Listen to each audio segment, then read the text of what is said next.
요한복음 6장 1절 2절 말씀 같이 읽습니다. 그 후에 예수께서 디베라의 갈릴리 바다 건너편으로 가심에 큰 무리가 따르니 이는 병자들에게 행하시는 표적을 보았음이로라. 아멘. 표적을 보미로라. 이러한 제목으로 함께 은혜를 나누겠습니다. 요한복음 20장에 보면 이런 말씀이 기록되어 있습니다. 30절, 31절에 예수께서 제자들 앞에서 이 책에 기록되지 아니한 다른 표적도 많이 행하셨으나 오직 이것을 기록함은 너희로 예수께서 하나님의 아들 그리스도이심을 믿게 하려 하며 또 너희로 믿고 그의 이름을 힘입어 생명을 얻게 하려 함이니라. 사도 요한이 요한복음을 기록한 목적이 분명하게 나타나 있습니다. 예수께서 하나님의 아들 그리스도이심을 믿게 하고 너희로 믿고 그 이름을 힘입어 생명을 얻게 함이로라. 그 앞에 보니까 기록되지 아니한 다른 표적도 많이 행하셨다. 정말 요한복음에 기록된 것뿐만 아니라 수없이 많은 기적을 행했음을 알 수 있습니다. 그리고 그 표적을 다 기록하지 아니한 것은 예수님이 행하신 표적을 기록함으로써 신기한 예수님을 따르는 만인에게 그냥 그 기적을 통해서 예수를 따르도록 한 것이 아니라 오늘 요한복음 20장의 말씀대로 예수님의 그 표적을 통해서 예수님이 하나님의 아들이신 그리스도이심을 믿게 하고 그 믿음으로 생명을 얻게 함이라고 말씀합니다. 이것이 예수님이 행하신 표적을 기록한 요한의 목적이고 의도라고 말할 수 있습니다. 표적은 하나의 독립적인 사건이 아니에요. 예수님이 어떤 이적을 행하셨든 간에 그 이적 자체로 끝나는 것이 아니라 다른 성취를 미리 보여주는 역할을 하고 있다. 그러기에 표적이다. 이렇게 말합니다. 때문에 표적은 결코 표적 자체에 머물러서는 안 된다라는 것입니다. 표적은 예수가 그리스도이시고 하나님의 아들이심을 믿게 하는 믿음으로 인도하는 하나의 도구다라고 말할 수 있겠습니다. 그래서 이 표적 자체를 초월해서 예수 그리스도의 구원 사역을 증거하는 거예요. 그러므로 이 표적에 대한 진정한 반응은 예수 그리스도를 하나님의 아들로 믿게 하는 거예요. 그런데 이 표적에 대한 사람의 반응은 결코 주님의 의도를 따라가지 못한다라는 것을 볼 수 있습니다. 사람들은 표적에서 예수가 그리스도이심을 보는 것이 아니라 그 표적에 매료되고 도취된 모습을 볼 수가 있어요. 경이로운 능력으로만 여겼을 뿐 진정 예수님의 목적, 자신들의 생명을 위해서 그리스도가 필요한 증거를 하기 위해서 예수님께서 하신 그 사역, 일로 보지 않는다는 거예요. 본문을 다시 읽어보면 그 후에 예수께서 디베라의 갈릴리 바다 건너편으로 가심에 큰 무리가 따르니 이는 병자들에게 행하시는 표적을 보았음이라. 예수님께서 디베라 바다 건너편으로 가셨을 때 큰 무리가 예수님을 따릅니다. 그 예수님을 따르는 이유, 목적이 무엇인가? 예수님이 병자들에게 행하신 표적을 보았기 때문이에요. 즉 병자들을 고치신 예수님의 능력을 본 사람들이 그 예수님의 신기한 능력에 매료되어서 예수님을 따르게 된 것입니다. 그리고 이어서 이제 오병이의 이적을 보게 되죠. 오병이의 이적을 목격한 예수님을 억지로 자기들의 임금 삼으려고 합니다. 근데 예수님은 그 자리를 피해버리고 말죠. 우리는 이 예수님을 따르는 무리들의 모습이 곧 우리 자신들에게 여전히 있다라는 것을 부인할 수가 없습니다. 여러분, 내가 병들었는데 어떤 병이든지 고치시는 그 주님을 따르는 것 당연하지 않겠습니까?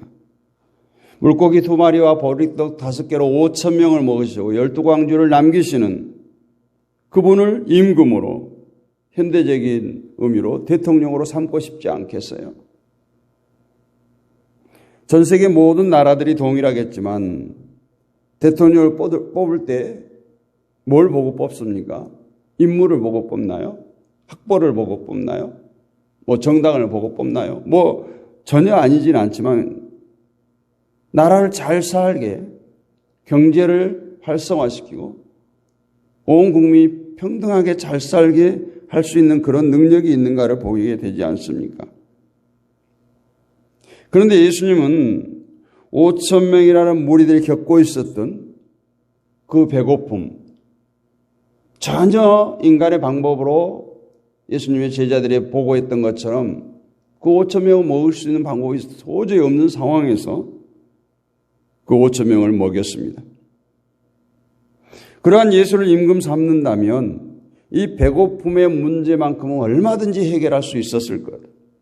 사람들이 기대하는 거예요. 그런데 예수님은 그러한 사람들을 피합니다. 결국 예수님을 임금 삼으려는 그들의 의도는 예수님과 함께 할 수 없는 잘못된 것임을 보여주는 것이죠. 이처럼 사람들이 예수님을 따르고 예수님을 임금 삼고자 하는 것은 무엇 때문입니까? 자신들의 육신의 문제를 해결하기 위함이에요. 예수님이 소중한 것이 아니라 예수님이 갖고 계시는 그 능력, 그것이 소중하고 그 능력이 필요했던 것입니다. 큰 무리들이 병자들에게 행하는 표적을 보고 예수님을 따른 것 마찬가지예요. 이들이 예수님을 따른 것은 정말 예수님께서 자기들의 생명이 되시는 분위기 때문이 아니라 병자를 고칠 수 있는 능력이 예수님에게 있었고 그 능력을 필요로 했기 때문이에요. 이처럼 예수님 앞에서 자기들이 얻을 수 있는 유익을 기대한다는 것은 곧 예수님이 그리스도시고 하나님의 아들이심을 보지 못하고 있기 때문이다라고 말할 수 있습니다.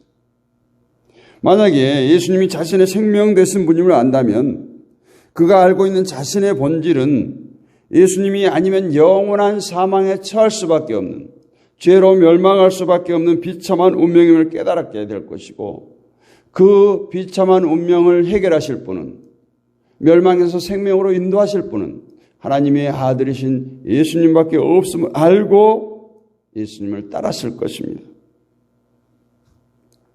우리가 알다시피 성경은 인간을 사망에 처할 수밖에 없는 죄인이라고 규정하고 있습니다.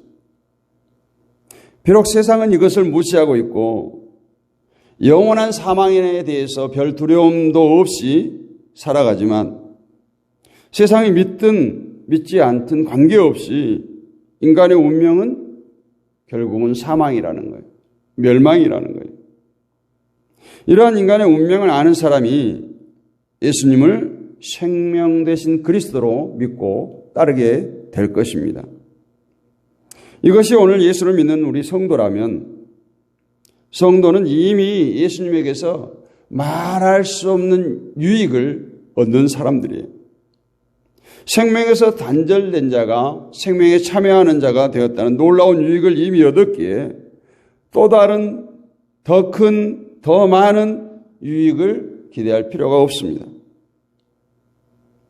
하지만 그리스도로 인해서 누리는 생명의 귀함과 소중함의 가치를 모른다면 언제나 자신이 기대하고 있는, 자신이 찾는 다른 유익을 위해서 날마다 예수님을 찾을 겁니다. 예수님을 따를 것입니다. 요한복음 11장 41절로 42절을 보면 돌을 옮겨 놓으니 예수께서 눈을 들어 우러러보시고 가라사대 아버지여 내 말을 들으신 것을 감사하나이다. 항상 내 말을 들으시는 줄을 내가 알았나이다. 그러나 이 말씀 하옵는 것은 둘러선 무리를 위함이니 곧 아버지께서 나를 보내신 것을 저희로 믿게 하려 함이니이다.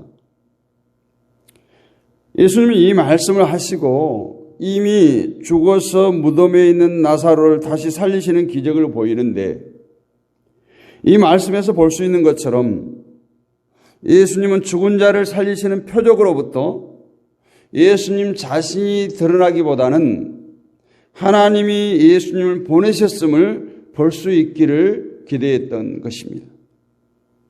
이것이 예수님이 표적을 행하시는 의도예요. 이처럼 표적은 인간의 유익을 위해서 행하신 것이 아니다라는. 물론 예수께서 그리스도이심을 보이게 하기 위한 유익은 말할 수 있을지언정 병이 낫고 배고픔을 면하게 하는 유익을 위한 표적이 아니라는 거예요. 그런데 사람들은 표적에서 보는 것은 영적인 차원의 유익이 아니라 오직 육신의 유익을 위한 저들의 믿음이었습니다. 그래서 예수님을 따르는 이유도 자기 육신의 유익을 위한 의도였던 것입니다. 표적을 행하시는 예수님의 의도는 성경에서 분명히 답을 얻을 수 있어요. 그래서 성경에서 말하지 않은 다른 무언가를 기대하고 예수님을 따른다면 그것은 예수님의 뜻, 아버지의 뜻과 전혀 상관이 없는, 부합되지 않는 것임을 알아야 됩니다. 결국은 그것은 진정으로 보면 예수님을 따르는 것이 아니라 자신에게 유익을 주는 존재를 쫓는 것에 지나지 않는다. 만약 예수님보다 더 큰 유익이 있다면 언제든지 예수님을 버리고 그 유익을 위해서 쫓아갈 사람들이라는 거예요. 오늘날 많은 사람들은 예수 그리스도를 따르는 것이 아니라 그 병자를 고치신 예수님을 따르고 추정하는 경향이 많다라고 할 수 있습니다. 생명이신 그리스도보다는 병자를 고친, 이적을 행하신 예수님이 더 매력 있게 느껴지는 겁니다. 교회 역시 그리스도이신 예수님을 선포하고 예수님이 우리의 생명 되심을 증거하기보다는 예수님을 따름으로 얻을 수 있는 유익을 강조하고 있어요. 그러나 우리의 유익 때문에 예수님을 쫓는 자들에게는 예수님이 하실 말씀이 무엇인가 대해서 다시 한번 생각해 봤으면 좋겠습니다. 오늘 6장 26절에 보면 예수께서 대답하여 가라사대 내가 진실로 진실로 너희에게 이르노니 너희가 나를 찾는 것은 표적을 본 까닭이 아니요 떡을 먹고 배부른 까닭이로다. 오병이어 사건을 체험한 뒤 예수님을 따르는 자들에게 하신 말씀이에요. 표적을 통해서 예수님이 누구신가를 본 것이 아니라 표적으로 인해서 자신들에게 주어진 배부름을 보게 된 것이. 즉 예수님에게서 생명을 보는 것이 아니라 육신의 배부름을 봤다는 겁니다. 그렇다면 우리는 예수님에게서 무엇을 보고 있습니까? 우리가 지금 예수님을 찾고 예수님을 따른다면 그 이유가 무엇입니까? 과연 예수님에게서 여러분의 생명을 보셨습니까? 예수님이 없는 인간의 비참함을 아시고 그렇기 때문에 예수님에게로부터 멀어질 수 없기에 예수님을 쫓습니까? 그렇다면 여러분은 참된 생명의 길을 가고 계십니다. 여러분은 참으로 행복자예요. 십자가에 달리신 그리스도에게서 생명을 보고 있다는 것만으로도 우리는 비참함에서 해방되고 영원한 생명에 참여하게 되는 것입니다. 그것만으로도 감사할 수 있고 그것만으로도 만족할 수 있고 그것만으로도 하나님을 찬송할 수 있기에 부족함이 없습니다. 그러나 하나님 예수님에게서 아무것도 보지 못한다면 여러분이 예수를 믿는다고 하는 신앙에 대해 긴장해야 할 필요가 있다라는 것입니다. 예수님에게서 여러분의 유익을 기대한다 해도 그 역시 자기의 신앙에 대해서 긴장해야 합니다. 예수님의 표적의 의미는 하나님의 아들이신 예수 그리스도를 나타내기 위해서 또 그 예수 안에서 행하신 그 구원의 역사 가운데 식별될 수 있고 발견될 수 있고 누릴 수가 있습니다. 그리고 예수님의 표적은 결코 우리들에게 주어질 육신의 유익을 말해주기 위함이 아님을 다시 한번 예수님의 말씀을 통해서 확인할 수 있기를 원합니다. 때문에 우리가 성경에서 예수님이 병을 고치시고 보리떡 5개와 물고기 2마리로 5,000명을 먹이신 이 놀라운 믿지 못할 이적을 행하셨다고 할지라도, 그리고 또 죽은 나사로를 살리셨다고 해도 그 사건들을 우리 개인이 예수님에게서 얻을 수 있는 유익으로 생각할 수가 없는 것들이에요. 오늘 본문을 통해서 우리들이 생각할 수 있는 것은 나는 과연 예수님에게서 무엇을 보고 있는가? 나는 예수님에게서 무엇을 기대하고 있는가? 예수님을 따르고 있다면 무엇 때문에 예수님을 따르는지에 대해서 우리가 생각해 봐야 된다는 거예요. 제가 더 묻고 싶은 것은 예수님에게서 무엇을 보고 있는가 이전에 과연 보이는 것이 있기는 하는가 하는 거예요. 그것이 생명 되신 그리스도이든 아니면 우리의 육신에 유익을 주는 그리스도이든 뭔가를 보고 예수님을 따르냐는 거예요. 예수님에 대한 마음은 세 가지 정도로 구분할 수 있어요. 하나는 무관심, 또 하나는 잘못된 관심, 마지막 하나는 참된 관심이에요. 무관심은 생명이든 세상의 유익이든 전혀 관심이 없이 교회에 다니는 것이 무관심이고, 또 잘못된 관심은 교회에 열심히 나오지만 예수님에 대해서 관심이 없고 육신의 유익을 위한 관심이 잘못된 관심이에요. 오늘 잘못된 관심은 본문에서 예수님께서 말씀하신 것처럼 예수님이 행하신 이적을 통해서 자신의 유익을 기대하고 예수님을 따르는 자들을 잘못된 관심을 가진 자들이에요. 그리고 참된 관심은 예수님에게서 오직 영원한 생명을 보고 예수님만이 나의 모든 죄의 문제를 해결하실 분임을 깨닫고 따라가는 자들이에요. 우리는 이 말씀을 굳이 말하지 않아도 어떤 것이 참 예수를 따르는 것인지 알 겁니다. 사람들은 자기 인생에 관심을 두려고 합니다. 생명에서 멀어진 인생이 얼마나 비참한가에 대해서는 관심이 없어요. 관심이 없는 것이 아니라 무감각합니다. 그래서 육신으로 살아가는 것에 마음을 쏟아내요. 이러한 잘못된 관심이 항상 예수님에 대한 잘못된 생각을 하게 된다라는 거예요. 그래서 우리가 기독교적 가치관, 목적이 이끄는 삶 얘기하는데 그 목적이 뭐냐는 거예요. 나의 목적을 향해서 우리 주님께서 나를 도우시고 성령께서 나를 도우신가요? 하나님의 목적이 이끄는 삶, 예수 그리스도의 목적이 이끄는 삶을 사는 것이 우리 성도의 모습 아니겠습니까? 그리고 우리가 예수님을 떠나서 살 수 없다라는 것, 예수님을 떠나서는 도저히 살 수 없다는 것을 깨닫는 것. 성도는 오직 생명의 문제로 예수님을 찾는 사람입니다. 예수님을 따르는 이유 역시 예수님이 없는 인간의 운명은 멸망이기 때문에 흔히 말하는 것처럼 살려고 예수 믿는 거예요. 살려고. 이것을 믿기에 자연히 예수님을 의지하지 않을 수가 없는 것입니다. 그렇기 때문에 인간의 운명에 정해진 심판과 멸망을 보지 않는다면 자연히 생명으로 오신 그리스도가 보일 리가 만무합니다.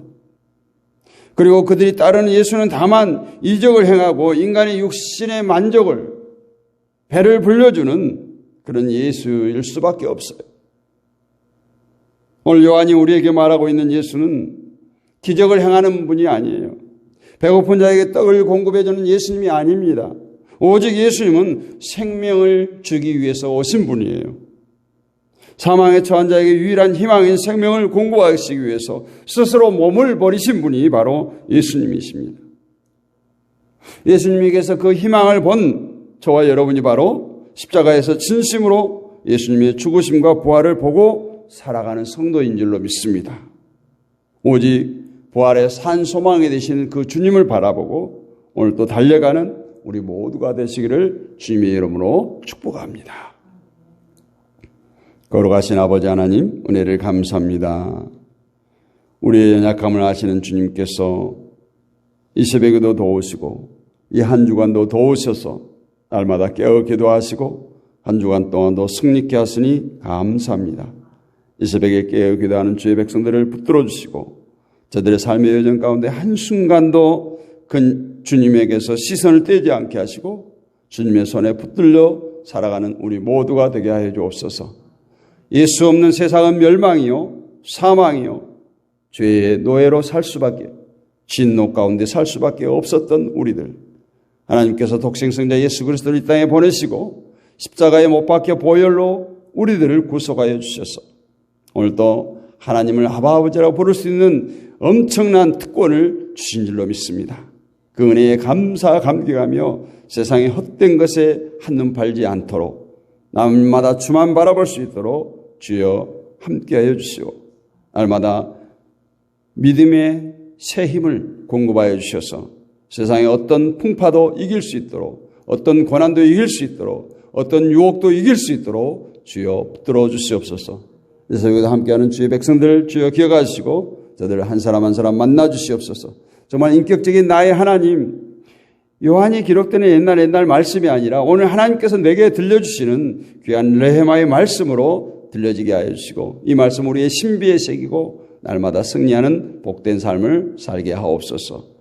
아버지 육신의 질곡 가운데 있는 자들이 있습니다. 주님 찾아가 주시고 만져주시고 주님의 능력에선 피 묻은 손으로 만져주셔서 아버지 하나님 찢으시고 싸매시고 치료하여 주시고 하나님 창조의 모습 그대로 깨끗게 회복시켜 주시옵소서.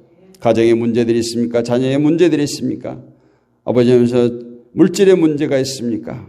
이것들은 다 필요하지만 이것이 전부가 아님을 깨닫게 하시고 아버지 하나님 우리의 삶이 정말 성경적 가치관, 기독교적 가치관으로 변화되게 하시고 오직 주만 바라보고 달려갈 때 우리가 구하지 않는 것까지도 먹이시고 입히시는 그 하나님을 발견하게 하시고 날마다 감사와 찬양이 넘치는 삶이 되게 하여 주옵소서.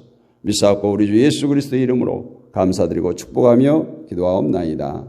아멘. 지금은 우리 주 예수 그리스도의 은혜와 하나님 아버지의 크고 무한하신 사랑과 성령님의 감동 감화의 주교통 충만하심의 은혜가 오늘 말씀을 듣고 두 주먹 불 끈지고 결단하고 다짐하는 사랑하는 주의 백성들 머리 위에 이 나라와 이 민족 위에 세워진 모든 교회들 위에 지금부터 주님 오실 그날까지 영원 뭉토록 함께 있을지어다. 아멘. 한 주가 더 승리하셨습니다.